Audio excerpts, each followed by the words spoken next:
Good afternoon, everyone. Well, the Premier League season's over, isn't it? We've still got some loose ends to be tied up across the continent. I think Spain might be finished as well, actually, now that I say that. Or Spain finishing this weekend, I forget. Um, but yeah, it's basically the end of the season is drawing nigh as we do our match day look back. It was probably the least eventful week for our fantasy football segment in terms of dividends captured. I don't think we bagged one this weekend, which was disappointing. Julian Brandt did pretty well on the match day scoring, but he didn't actually net anything in the end for us in terms of assists or goals or anything. But Old Faithful Kai Havertz seemed to really turn it on at the weekend there, and he, we spoke about in the transfer segment of the show, different things we were doing, the likelihood of the Leverkusen contingent moving on, and a lot of it centred around European football. And on the last video, we spoke about Brandt. Should we drop him? Should we swap him out? What should we do? And we had some good suggestions, not as many actual volume of suggestions as I'd have liked. As I say, I always encourage you guys to comment below and interact with things. But we had like Zaha was the one that stood out because he did pretty well in the last week or so. And there was somebody else, I forget who.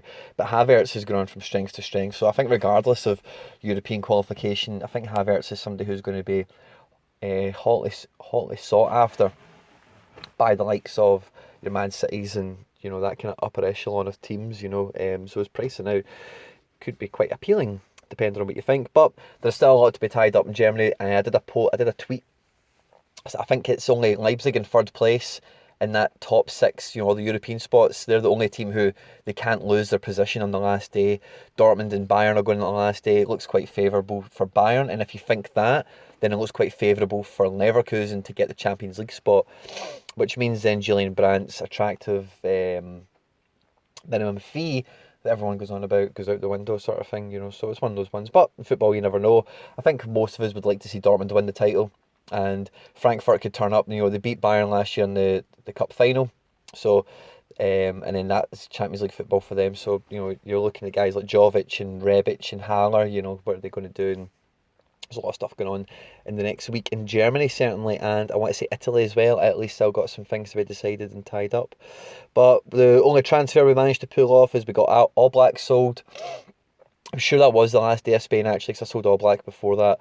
And then we went and got some De Gea. I was certain De Gea was going to get a clean sheet for us, and did he heck. Okay, so fantasy football in terms of IPDs, bit of a weak week, but we've still got some to go.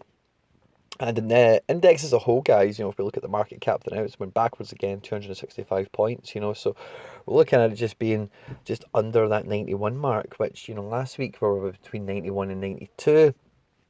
And I think what that shows you guys is there is a good degree of uncertainty in the market with some players, with some holds.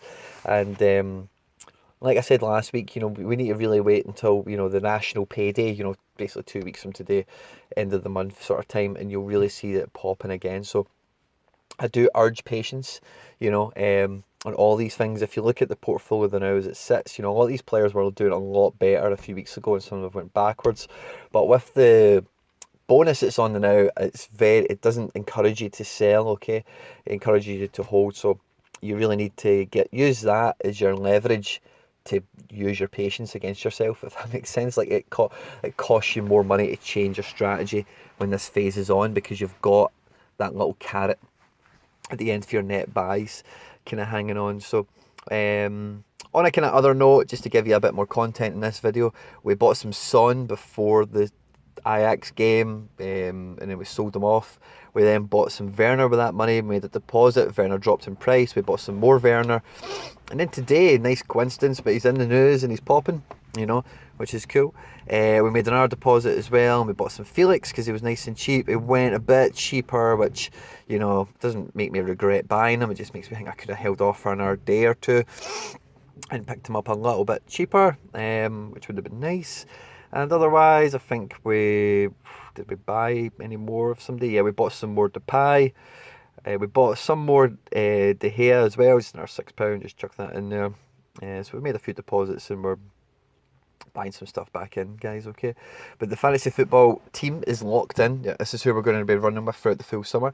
And Werner, it wasn't directly related to fantasy football, but what you can see with him is lovely. You only need one day of decent media um, for your holds for, the summer to go and make you profit. You might want to hold for the full time and wait for the move to go through, and then they're at a bigger team next year and you've got them at a much cheaper price. You hold them through next season, and you're then looking longer term to be in a really strong position. Or it really depends on the strategy you're running. But we used the belly as a nice example of what to expect. And again, Werner's just in our, he's up 4%. Really in the last 24 hours, the last 12 hours, and as those links continue to Liverpool and potentially one or two other clubs as well. Bayern Munich, I think, would be negative for the short-term price for him because they just don't get that much press attention, but when it comes to Europe and the league, if he's playing at Bayern, he's going to be racking in goals. You can see him getting 30 in a season there, no problem at all. But I do think the thing with Liverpool and the links here is when Klopp wants somebody, in Van Dijk's the example, he sticks with them. He doesn't change his mind, so he can't get them then and there. This is Werner coming to the last season of his contract. I personally, I think there's a good chance he signs on at Leipzig under Nagelsmann and stays, but I do think there's great potential for media speculation and the potential for his price to return to that ceiling that he's got of 213, so picking him up at 196 to 213, that's a nice percentage to be making. Okay, guys, that's pretty much all for fantasy football this week, guys. Not much going on. I say the dividends weren't really there for us this week, unfortunately. Didn't really bag anything. There's some good opportunities in the index elsewhere. As the market cap does flounder, you will see good opportunities. That money with Felix, I did really weigh it up on getting on some Ronnie again. But I just thought that, Felix is probably going to be one of the transfer sagas of the summer with his buyout clause. Benfica want to try and tie him down to a new deal, pay him a lot more money. So they're obviously fearing that he's going to leave this summer, and if he doesn't sign that, you can imagine quite easily he's going to go to Juventus or Man City, or maybe one or two other teams as well. But yeah, cool. So fantasy football, guys. If you're on board with this sort of setup, this sort of strategy, just help you. The idea of it, guys. If you're kind of semi-new around here, so I know these videos don't get as many views as some of the other ones, but going into the summer, we're calling it Fantasy Football Agency, and we're just trying to keep it spread across defenders, midfielders and attackers. Who's likely to get a move, who's likely to get some transfer speculation, and who's likely to just earn his money, basically, guys, okay?